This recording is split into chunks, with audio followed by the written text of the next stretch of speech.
अमीर बालाज कत्ल केस का मरकजी मुलजिम तीफी भट्ट मुबैना पुलिस मुकाबले में अंजाम को पहुंच गया। सीसीडी हुकाम के मुताबिक ख्वाजा तारिफ गुलशन और तीफी भट्ट को लाहौर मुंतकिल किया जा रहा था। रहीम यार खान में कोट सब्जल के मुकाम पर दो गाड़ियों में सवार मुलजिमों ने पुलिस पार्टी पर फायरिंग कर दी। मुलजिम तीफी भट्ट को छुड़ाकर साथ ले गए। हमले में एक कांस्टेबल भी जख्मी हुआ। ताकुब करने पर हमलावर तीफी भट्ट को जख्मी हालत में छोड़कर फरार हो गए। तीफी भट्ट जख्मों की ताब न लाते हुए दम तोड़ गया। सीसीडी हुकाम के मुताबिक तीफी भट्ट अपने ही साथियों की फायरिंग से हलाक हुआ। तीफी भट्ट को इंटरपोल की मदद से दुबई से गिरफ्तार किया गया था।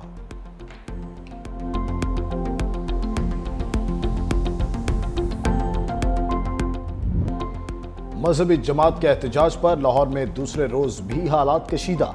स्कूलों कॉलेजेस में छुट्टी कर दी गई। शहर से बाहर जाने वाली सड़कें बदस्तूर बंद। शाहदरा और सगिया में रावी पुल पर कंटेनर्स मौजूद। अहम सड़कों को भी कंटेनर्स और रुकावटें लगाकर ट्रैफिक के लिए बंद रखा गया। रास्तों की बंदिश से शहरियों को शदीद मुश्किलात का सामना। लाहौर से इस्लामाबाद जाने और आने वाली मोटरवेज पर भी हर किस्म की ट्रैफिक का दाखिला बंद।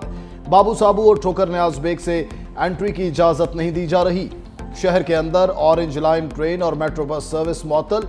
शहरियों के लिए दफातर और कारोबारी मराकज पर पहुंचना महाल हो गया।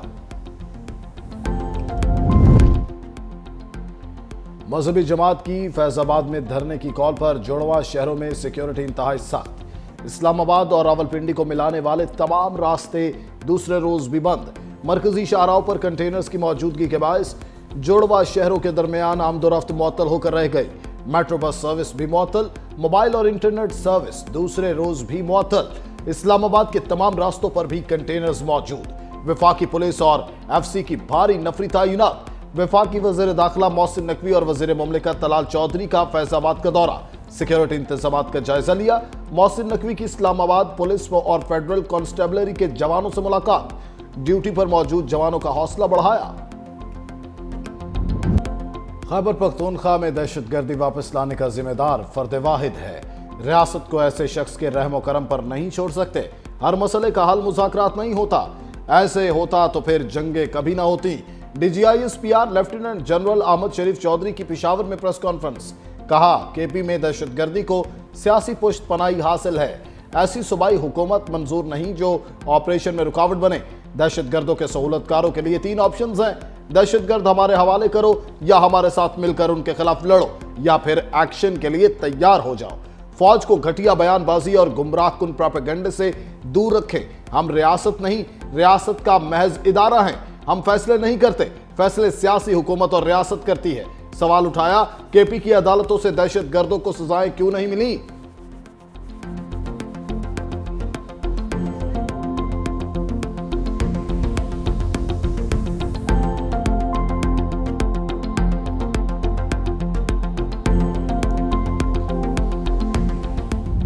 अपनी फौज को इस घटिया बयानबाजी जिसकी अपनी कोई जाती मफाद और कोई गुमराहकुन किस्म का एजेंडा है उससे पाक रखें और दूर रखें। हमारे लिए तमाम सियासी पार्टियां, तमाम सियासी रहनुमा काबिल एहतराम है, मगर अगर कोई ये समझता है कि उसकी सियासत इस मुल्क की रियासत से बड़ी है, ये हमें कबूल नहीं है। अगर एक फर्द भाई ये समझता है कि उसकी ज़ात इस पाकिस्तान से बड़ी है, ये हमें कबूल नहीं है। पाकिस्तान में दहशतगर्दी के लिए अफगानिस्तान को इस्तेमाल किया जाता है। भारत अफगानिस्तान को दहशतगर्दी के बेस कैंप के तौर पर इस्तेमाल कर रहा है। पाकिस्तान की खुद मुख्तारी के लिए जो करना पड़ा करेंगे। DGISPR लेफ्टिनेंट जनरल अहमद शरीफ ने कहा, सऊदीया समेत दीगर ममालिक ने भी अफगानिस्तान को समझाने की कोशिश की। अफगानिस्तान में हर दहशतगर्द गिरोह की कोई ना कोई शाख मौजूद है। अफगानिस्तान अपनी सरजमीन को नॉन स्टेट एक्टर्स की आमाजगाह न बनने दे। अगर स्मगलिंग होती रहेगी तो उसके साथ दहशतगर्दी और बारूदी मवाद भी आएगा।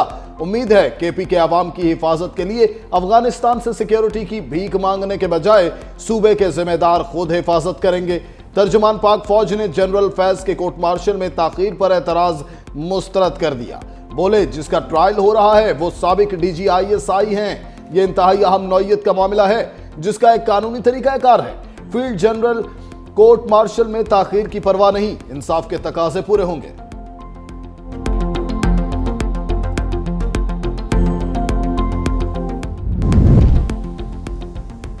खून का हिसाब लेने के लिए अफगानिस्तान में दाखिल होना हमारा हक है। हमारी मिट्टी के तकद्दुस को पामाल ना होने दें।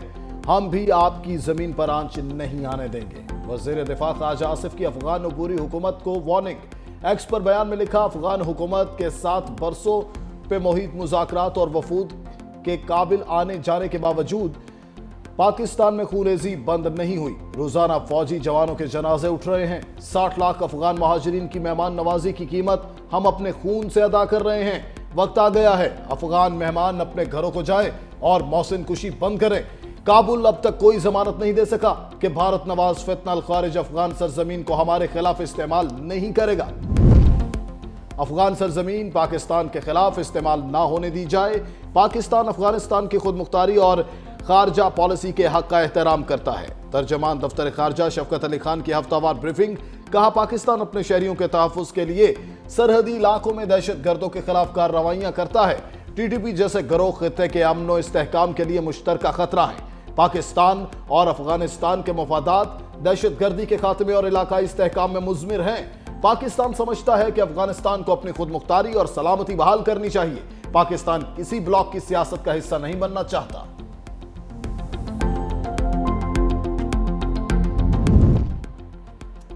वज़ीर आला खैबर पख्तूनख्वा अली अमीन गंडापुर के इस्तीफे की गुमशुदगी पर पीटीआई का मुशावरती इजलास। खैबर पख्तूनख्वा असम्बली का हंगामी इजलास आज 3 बजे तलब कर लिया। वज़ीर आला अली अमीन गंडापुर के खिलाफ अदम एतमाद की तहरीक जमा कराई जाएगी। जराये के मुताबिक अली अमीन गंडापुर का दूसरा इस्तीफा भी तैयार। गंडापुर का हाथ से लिखा इस्तीफा एक बार फिर गवर्नर को भिजवाया जाएगा। इजलास में पीटीआई क़यादत और अरकान असम्बली का नामजद वज़ीर आला सुहेल आफरीदी पर एतमाद का इजहार।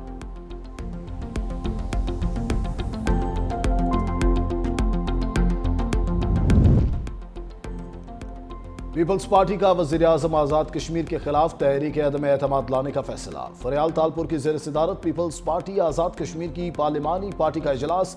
पीपल्स पार्टी दीगर जमातों के अरकान से मिलकर वज़ारत उज़्मा के लिए अपना उम्मीदवार लाएगी। सरदार याकूब उम्मीदवार मुतवक्के। हतमी फैसला नून लीग पीपल्स पार्टी क़यादत मिलकर करेगी।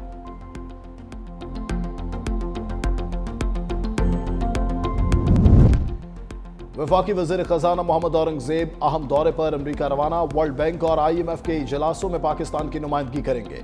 वज़ीर ख़ज़ाना IMF और वर्ल्ड बैंक समेत आलमी मालियाती इदारों के हुक्काम से मुलाकातें भी करेंगे। वज़ीर ख़ज़ाना की आलमी बैंक के सदर अजय बंगा से मुलाकात भी होगी।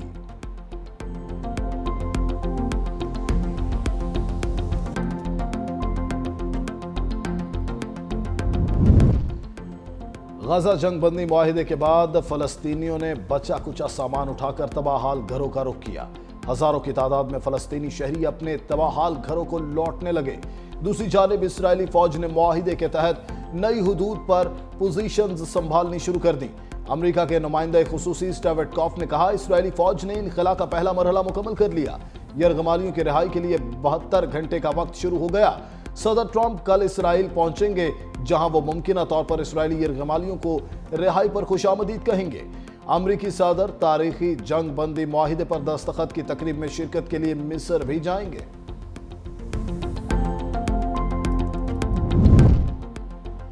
अमरीकी सदर डोनाल्ड ट्रंप हार के भी जीत गए। नोबेल आमन इनाम जीतने वाली मारिया कोरिना ने अपना नोबेल इनाम अमरीकी सदर डोनाल्ड ट्रंप के नाम कर दिया। सोशल मीडिया पर अपने बयान में कहा, नोबेल इनाम वेनेजुएला के मजलूम अवाम और ट्रंप के नाम करती हूँ। सदर ट्रंप ने हमारी आजादी की तहरीक में फैसला कुन किरदार अदा किया। दूसरी जानिब तर्जुमान व्हाइट हाउस का कहना है, नोबेल कमेटी ने साबित किया कि वो सियासत को आमन पर तरजीह देते हैं। सदर ट्रंप आमन मुआहिदा करते रहेंगे। सदर ट्रंप जंगे खत्म करते रहेंगे और जाने बचाते रहेंगे। वज़ीर आला सिंध सैयद मुराद अली शाह की ज़ेर सदारत public private partnership policy board का इजलास। पीपल्स ग्रीन ट्रांसपोर्ट मंसूबे की मंजूरी। कराची और हैदराबाद में इलेक्ट्रिक बसें चलाई जाएंगी। 500 इलेक्ट्रिक बसें मरहलावार चलेंगी। मंसूबा रोजाना 2 लाख से जायद मुसाफिरों को सहूलत फराहम करेगा। एक्सप्रेस वे की तामीर से 26 किलोमीटर का फासला कम होगा। जदीद ज़राई तरीके मुतारिफ कराने के लिए मंसूबे की मंजूरी। किसानों को जदीद ज़राई मशीनरी किराए की बुनियाद पर फराहम की जाएगी।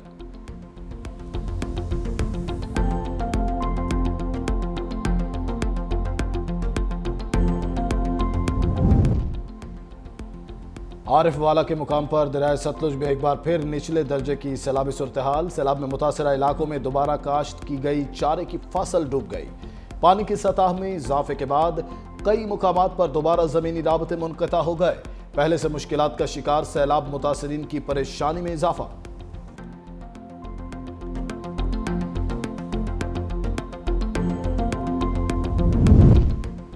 कोहाट में इंडस हाईवे टोल प्लाजा के करीब नामालूम अफराद की फायरिंग। एफबीआर के 2 एहलकार शहीद हो गए। फायरिंग के बाद मुलजिम फरार हो गए। लाशों को अस्पताल मुंतकिल कर दिया गया।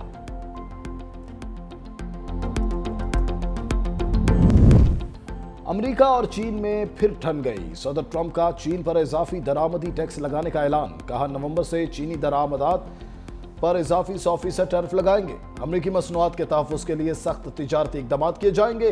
चीन दुनिया को माशी तौर पर यरगमाल बनाना चाहता है। बीजिंग की नई पॉलिसी दुनिया भर की मंडियों को जाम कर देगी। मैं हमेशा समझता था चीन मौके की ताक में है, आज साबित हो गया।